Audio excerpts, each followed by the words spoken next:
Enough already. You keep leaving your infant with us almost every day. Both Mom and I are really inconvenienced by this. I was bewildered by the sudden angry call from my sister-in-law. What are you talking about? My remark only infuriated her more. Playing dumb, are you? You're unfit to be a mother if you can't even take care of your own baby. This was a completely unfamiliar story to me. After all, I don't even have an infant. Are you mistaken? I've never left my child with you, and my daughter is already 3 years old. Our assertions were not aligning, and my sister-in-law's irritation was palpable. However, my statement seemed to make her realize something was amiss. What do you mean? This wasn't a simple misunderstanding by my sister-in-law. In fact, it was all a calculated scheme by someone else, and she had been deceived too. Then who is that baby? Someone had concocted a series of lies, crafting a perfect scenario. But this call from my sister-in-law began unraveling the lies one after another. The meticulously planned deception fell apart, and the final chapter of the plot turned out to be an irony beyond anyone's imagination. My name is Haley. By day, I'm a salesperson at a major bank, busy with client visits. After work, I rush to the daycare where my 3-year-old daughter, Mabel, waits. Sorry to keep you waiting, Mabel. My daughter runs towards me with a big smile. It's the moment my day's fatigue vanishes. Here, I switch from a salesperson to a mother. It's the start of my mom's duties. After getting home with my daughter, we have dinner, prepare for the next day, and take a shower. Then, I put her to bed, marking the end of my day. This is my daily routine. My husband, Luke, is busy with work and often comes home late. Thus, household and childcare duties are left to me. My husband and I met through work. He was the polite staff member at the company I visited for sales. His company is a small to mid-sized one, but fairly well known, with increasing sales. Our relationship deepened over several meetings, eventually leading to dating. At that time, I was 36, and he was 30. He's very kind and gentle, and I felt comfortable around him, which made me think about marriage. Then, a joyous event occurred. I was pregnant with our child. Of course, Luke was overjoyed, and we quickly got married. We vowed to share both joys and sorrows, building a happy family together. However, the reality of married life was far from my ideal. Haley, you left the laundry overnight again? Stains and odors can settle in. It's important for a businessman to make a good impression. Don't you want your husband to always wear clean shirts? We chose an apartment near my in-laws at my husband's request. But it turned out to be a hellish choice for me. After marriage, I realized that my husband hadn't separated from his mother. He was a so-called mama's boy. He spoke to his mother on the phone almost every day, neglecting the time he should have been spending with me. To my astonishment, most of their conversations were complaints about me. After hearing from Luke, his mother would come over early in the morning to lecture me. I'm doing the laundry now. I couldn't move last night due to severe morning sickness. I know how important it is for a businessman to be clean. I wasn't being lazy. During my pregnancy, the persistent morning sickness sometimes made me leave work early or take a day off. Then the next morning, I'd hear, how nice it must be to sleep all day while skipping work. If you're taking a day off, at least finish the household chores perfectly. Luke is working hard while you're sleeping. At least make dinner for him. I wonder why she can't understand my condition, despite having been pregnant and giving birth herself. Unable to eat properly and exhausted physically and mentally, she relentlessly pressed on me. Pregnancy isn't a sickness. Don't be so soft. Am I the one who's wrong? I can't tell anymore what's right and what's wrong. I was too exhausted to even think about it. Of course, pregnant women with big bellies feel tired. If you can't handle that, you're not cut out to be a mother. My mother-in-law's criticism never stops. You're already 37, aren't you? It's one thing for a younger daughter-in-law, but at your age, you shouldn't be whining. I never complained to my husband or mother-in-law. Yet, she always finds a way to throw a jab at me. Would have been better if you were younger. She clearly dislikes the fact that I'm older than my husband. I can't change my age. But I can change the environment. Maybe once the baby is born, she'll change her mind and accept me. I was hoping that a good relationship could be built through the baby. Half a year later, I safely gave birth to my daughter. However, my mother-in-law showed no interest in her. While I was on maternity leave, struggling with new motherhood, my mother-in-law and husband went out frequently together. When my husband came home and saw the messy house, he reported back to her. Then she'd come over, screaming at me. This was my daily life. My husband's attachment to his mother grew stronger after our daughter was born. He probably couldn't accept becoming a father. And he probably still wanted to be his mother's boy. The same was true for her. Her son seemed to be her favorite. Their bond got stronger, and I was at my wit's end. When my daughter turned 1, she started daycare, and I returned to work. Around that time, my husband began coming home later and later. One day, I saw his pay slip. He's working so hard every day, staying late, but there's no overtime pay. What's going on? He would come home after midnight due to overtime. But his efforts weren't reflected in his salary, and I was puzzled. Well, we're a small business. Unlike big corporations, overtime is just part of the job. It's the same for most small businesses. My husband defended his company. But this is a violation of labor laws. It's too much. It's not just a few hours of overtime a month, this is extreme. Why not talk to your company?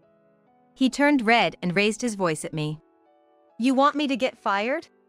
Don't you dare do anything unnecessary.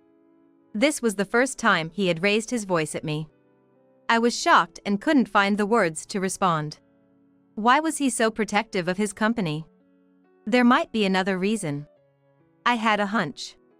Years passed, and now my daughter is 3. She's a bit asthmatic and visits the pediatrician, but otherwise, she's growing well. As usual, I was out on sales calls. Breathing out in the dry air, I could see my breath, a sign of winter's arrival. Then suddenly, my phone rang. It was from my daughter's daycare. I stopped on the sidewalk, my hands numb from the cold, and answered the phone. It sounded panicked. My daughter had a fever. She was so energetic this morning when I dropped her off at daycare. Maybe she caught a cold in this chilly weather. I cut my work short and hurried to the daycare. My daughter looked exhausted and was struggling to breathe. And when I picked her up, her body was alarmingly hot. Realizing this was serious, I immediately took her to the pediatrician. The doctor said her asthma had worsened, her blood oxygen was low, and she was in a dangerous state. She needed to be hospitalized immediately. I called my husband. Mabel's in the hospital?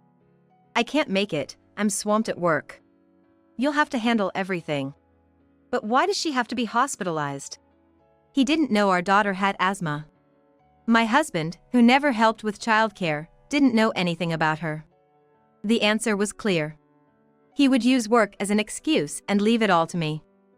I just wanted my husband, as a father, to show some concern for our daughter, who was delirious with a high fever and struggling to breathe.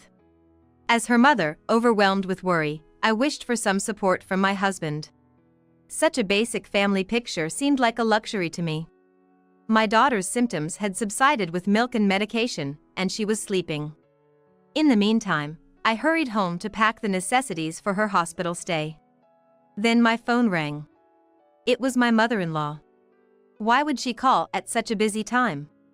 Maybe she heard about my daughter's hospitalization and wanted to help. Or was it another call filled with sarcasm? I answered the phone with trepidation. What are you thinking? Mabel's been hospitalized? And with severe asthma. She started berating me the moment I picked up. Just another call filled with sarcasm. Making your child develop asthma, it's your way of raising her that's the problem. You must be living in a filthy room, not cleaning properly. The air must be dirty too. No matter how much I tried to deny it, she didn't stop. If you had paid attention to her diet, this wouldn't have happened. You're probably feeding her food that causes asthma. And are you feeding Luke the same asthma-inducing meals in that dirty air? I won't let it go if something happens to Luke. I needed to head to the hospital where my daughter was waiting. I didn't have time for such pointless lectures. What did she mean by asthma meals? It's one thing to belittle people, but this is too much. I'm heading to the hospital now, so I have to go. I ended the call forcefully, sure she was fuming on the other end. But I had reached my limit. Mabel is one thing, but what does she mean by that? Does she not care if her granddaughter is suffering? Anger bubbled inside me, and my hands were shaking as I gripped my phone. I called my husband impulsively. I was about to get busy with hospital visits and home care. If he wasn't going to help, I wished he wouldn't call. I wanted him to tell his mother to stop interfering. And I wanted my husband to understand my struggles. Don't talk to me about that. Mom's right, isn't she? You've been neglecting your household duties, using work as an excuse. It's your lack of management that caused Mabel's condition. Instead of understanding, he lectured me too. I'm not neglecting anything. I might not be able to do everything, but I'm managing the basics. I had no allies. Then talking like this is just a waste of time. I was wrong to expect even a little understanding from him. I hung up, feeling hopeless. Tears wouldn't stop. I took leave from work during Mabel's hospitalization to focus on caring for her and the household. I had almost no time to rest, constantly traveling between the hospital and home. Meanwhile, Luke was still coming home late, leaving dirty laundry and trash everywhere. The table was littered with supermarket receipts and used tissues. Breakfast was left as it was. He had no intention of helping me. I cleaned up after him every day, feeling helpless. One day, while cleaning at home, my mother-in-law showed up suddenly. The other day, you left the laundry hanging on the balcony and didn't bring it in. Luke's shirt was damp all night because of that. So, Luke had been bad-mouthing me again. That day I stayed overnight at the hospital and couldn't return home. Couldn't Luke have brought in the laundry himself? And the orange juice in the fridge is expired. That's Luke's favorite juice. You should manage it properly and buy fresh juice. Well, if he likes it so much, he should finish it before it expires. He can buy his own juice. Neglecting household chores because you're caring for the sick won't do. You can leave Mabel to the hospital. Luke is working hard. Don't you think about supporting your husband more? You're really a hopeless wife. I was utterly exhausted. No matter what my mother-in-law said, my heart was so numb that I felt nothing. Mabel is only 3 years old. There's only so much she can do by herself. Luke is 34. He should be able to think and act for himself.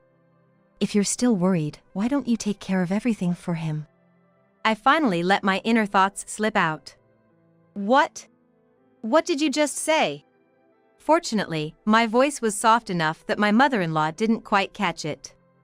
Don't mumble. If you have something to say it clearly. Her loud voice was piercing, and I turned my back on her. I'm off to the hospital now, so I'll have to go. Please buy the orange juice for him. With that, I left the house.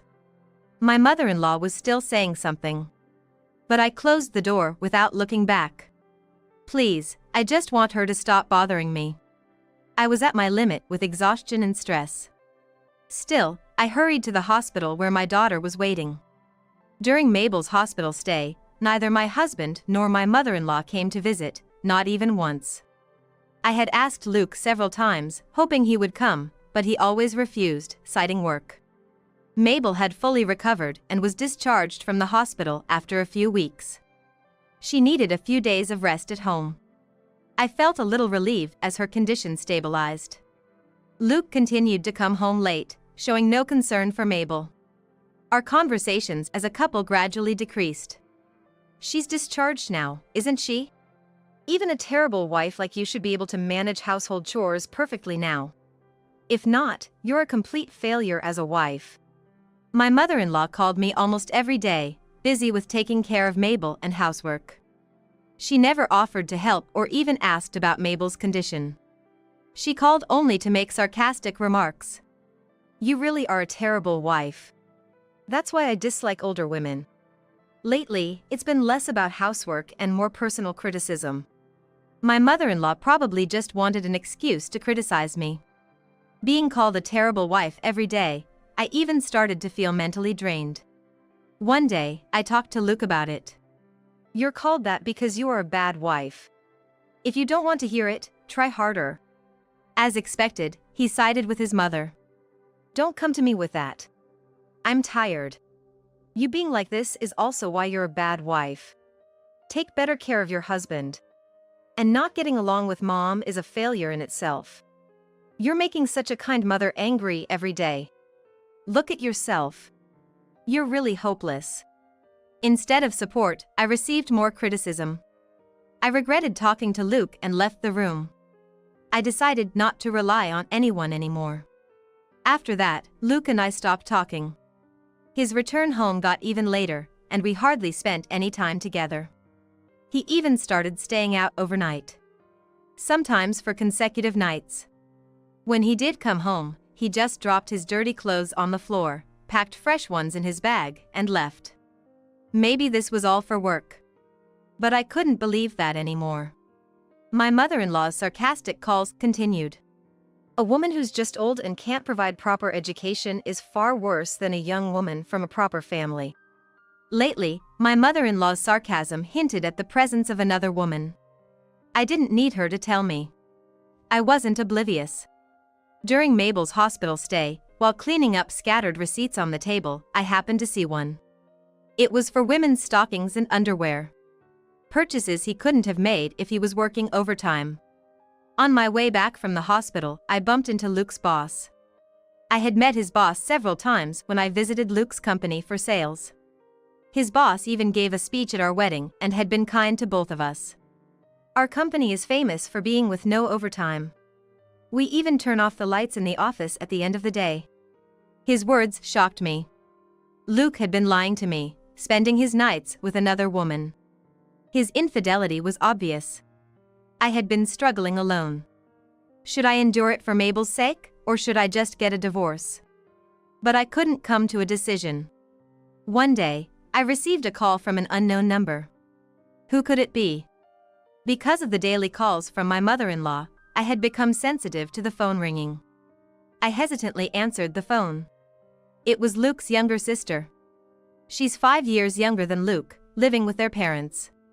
We hardly ever met, our interactions limited to about once a year. She was busy with her own work and had a fulfilling personal life. "Enough is enough. Why do you keep leaving an infant at our house every day? Both mom and I are so inconvenienced."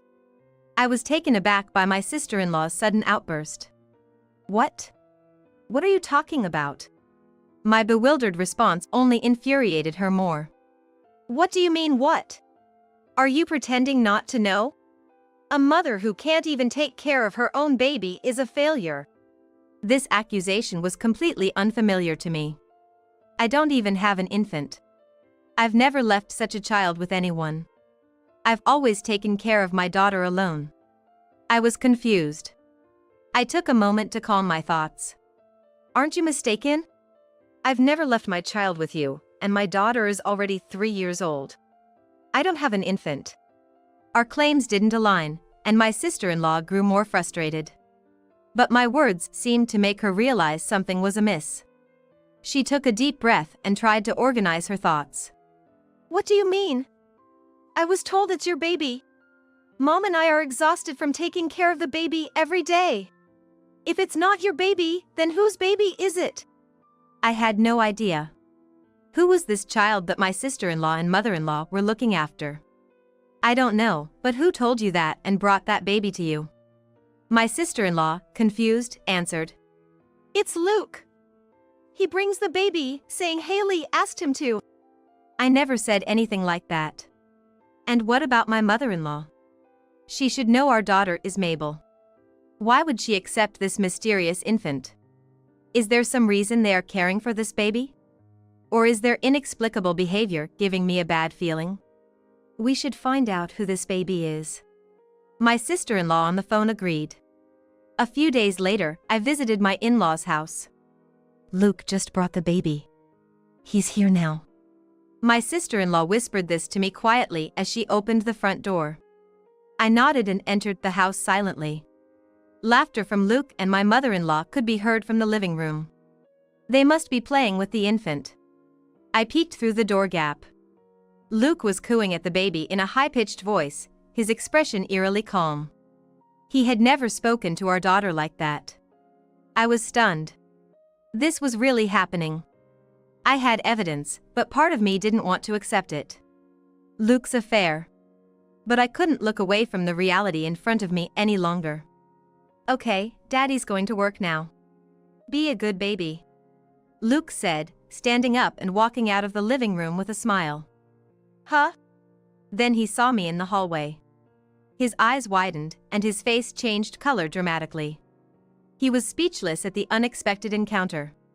Frozen in place. Luke, what's wrong? My mother-in-law asked, approaching with the baby in her arms. And peeking out from behind Luke. Why are you here? She was shocked and seemed confused when she saw me. She desperately tried to hide the baby. So, you neglect our family and happily spend time with your mistress's baby. I had endured and turned a blind eye to Luke's infidelity until now. But with this, all the pieces fell into place. It was time to confront these two. The baby of his mistress? How dare you say that? Apologize now. My mother-in-law retorted, taking over for my visibly nervous husband. The rude one is you. You've been mocking me all this time. There's no way you didn't know anything. Then I turned to my husband. Must have been fun to cheat with such a young woman, right? I said, scattering dozens of photos on the floor. What is this? My sister-in-law was stunned looking at the photos. All of them showed my husband with a young woman. There were photos of them entering a motel arm in arm and others of the woman holding an infant. Walking around town with the two of them. Of course, that infant was the same one they lied about, claiming it was mine and leaving at my in-laws' house. This baby, is it with your mistress? That's the worst. What are you doing? My husband was frozen like a deer in headlights. Sweat trickling down his face. No use making excuses. I've investigated everything. I shoved the investigative report from the detective agency of my husband. The woman was the daughter of a client of his, and he had been involved with her since she gave birth to the child.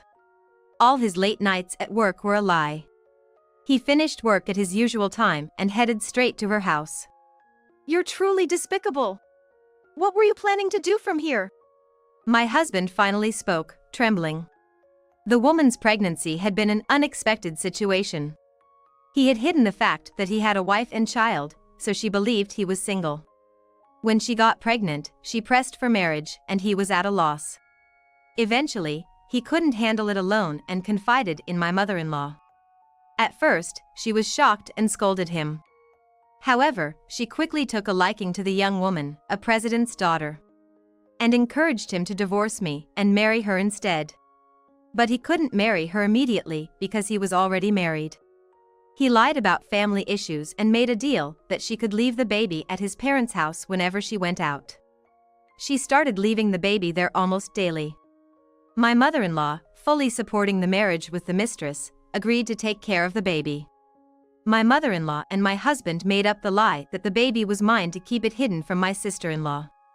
How far were you planning to go with your lies, deceiving me, your mistress, her family, and even your dear sister? My sister-in-law was speechless, appalled. I'm sorry. My husband finally apologized to me and her. But did he think that was enough to resolve our issues? It wasn't going to be that easy. You owe an apology to more than just us. There's another family furious with you. My words made him pale. What? You don't mean? Yes, exactly that. I had already told everything to the family of his mistress. How could you lie about being single to your client's daughter? This could ruin not just your personal reputation but also your company's. No way! My husband collapsed to his knees, drained of color. Unfortunately, I'm not a liar like you. Her parents are furious. They said they're going to sue you. My husband crumbled, holding his head. Realizing he had no escape, he blurted out something unexpected. "It's not my fault. This was all Mom's order. I just followed what she said. It's not my fault. Sue this one if you're going to sue someone." I was dumbfounded by my husband's sudden shift in attitude. Blaming his mother? Wasn't it his responsibility for cheating and fathering a child? To call his own parent this one? My mother-in-law couldn't stay silent at my husband Luke's behavior. "And what do you mean my order? You're the one who came to me for advice.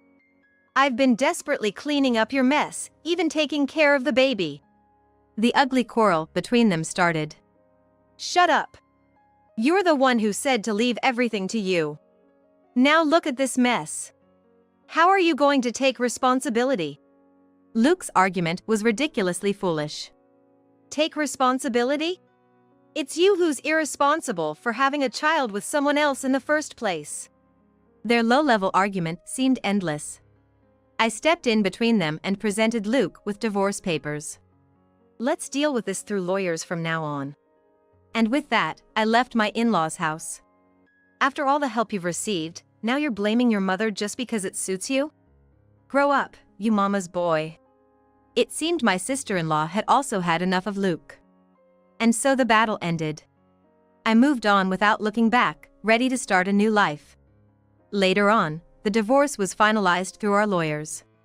With numerous proofs of infidelity and my testimony, I could proceed with the divorce.